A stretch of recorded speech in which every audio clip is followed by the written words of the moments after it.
کہتے جوانی مستانی ہوتی ہے، یہ شباب کے لمحے آوارگی کے لمحے ہوتے ہیں، انسان کنٹرول نہیں کر پاتا، لیکن اگر اللہ کا خوف اس کے سینے میں ہو، اس کی محبت اس کے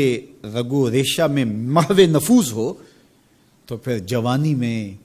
توبہ کرنے والے اور جوانی میں اللہ کی رضا جوئی کے لیے کوشاں ہونے والے اللہ کی خاص رحمتوں اور کرم نوازیوں سے مالا مال ہوتے ہیں۔ ارشاد فرمائے ان شباب ہی فیما ابلا ہو،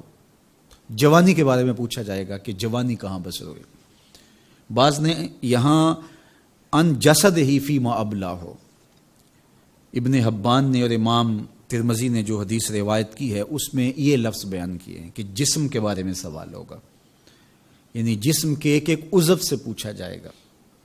تم سے پوچھا جائے گا تمہارے ہاتھوں نے کیا کیا، تمہاری آنکھوں نے کیا کیا، تمہارے کان کیا سنتے رہے، تمہاری زبان کیا بولتی رہی، تمہارے قدم اٹھ کے کن راہوں کا سفر کرتے رہے، تمہارے ایک ایک عضو بدن کے بارے میں تم سے پوچھا جائے گا۔ عمر کا ذکر بھی ہے اور جوانی کا ذکر بھی ہے، تو جب عمر کے بارے میں پوچھ لیا گیا تھا تو پھر جوانی کا الگ سے کیوں پوچھا گیا؟ تو کہا کہ جو جوانی ہے یہ عمر کا خلاصہ ہے، اور عمومی طور پہ گناہ کی زندگی جوانی کی زندگی ہوتی ہے، اور جس نے جوانی کو سنبھال لیا اس کا بڑھاپا بھی خوبصورت ہو گیا، اور جو جوانی کو سنبھال نہ سکا تو اس کے پلے پھر باقی بچا ہی کیا۔ اسی لیے ایک روایت میں آتا ہے ان اللہ یحب الشاب التائب، اللہ تعالیٰ جل شانہ توبہ کرنے والے جوان سے بہت زیادہ محبت فرماتا ہے۔ نوجوان شخص جب توبہ کرتا ہے خوشی سے اللہ کا عرش بھی جھومنے لگتا ہے، فرشتے بھی آفریں آفریں کرنے لگتے ہیں، یہ کون شخص ہے؟ تو جوانی کی توبہ اللہ کو بہت محبوب ہے۔ اسی لیے ارشاد فرمایا گیا کہ وَشَابٌ نَشَأَ فِي عِبَادَةِ اللَّهِ، وہ جوان جس کی جوانی اللہ کی عبادت میں گزرتی ہے، کل قیامت کے دن جب کوئی سایہ نہیں ہوگا اللہ اس جوان کو اپنے عرش کا ٹھنڈا سایہ عطا فرمائے گا۔ تو جوانی کو سنبھال کے رکھنا۔ یہ پوچھا جائے گا کہ تو نے جوانی کیسے گزاری۔ دعا کرو کہ قیامت کے دن جب ہم سے سوال ہو تو ہمارے جوان اس کا جواب یہ دے مالک ہماری جوانی سجدوں میں گزری تھی، ہماری جوانی تیرے دین کی نوکری کرتے ہوئے بسر ہوئی، ہماری جوانی قرآن کی دعوت دیتے ہوئے گزری، ہماری جوانی کتاب اللہ کی تعلیم حاصل کرتے ہوئے اور لوگوں تک اس کا ابلاغ کرتے ہوئے بسر ہوئی، ہماری جوانی شرم و حیا کے دائروں میں بسر ہوئی،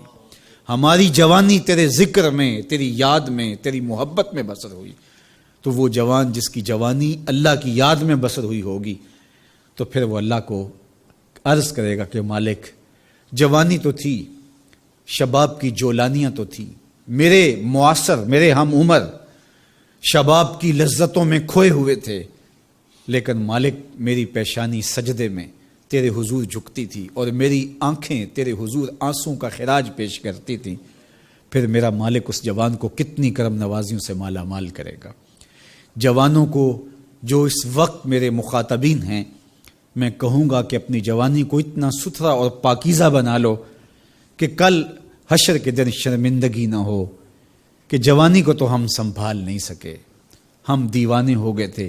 ہماری خواہشات بے قابو ہو گئے تھے، ہم اپنی عصمت کے جوہر کو محفوظ نہ رکھ پائے، ہماری نظروں سے حیا اور شرم کا جوہر اڑ گیا اور ہم آوارہ مزاج چوکوں گلیوں بازاروں اور تھڑوں کے اوپر بیٹھ کے جوانی کے قیمتی لمحے ضائع کیے۔ کہیں یہ جواب نہ دینا پڑے بلکہ اللہ کے حضور ہم یہ کہیں کہ مالک جوانی تو تھی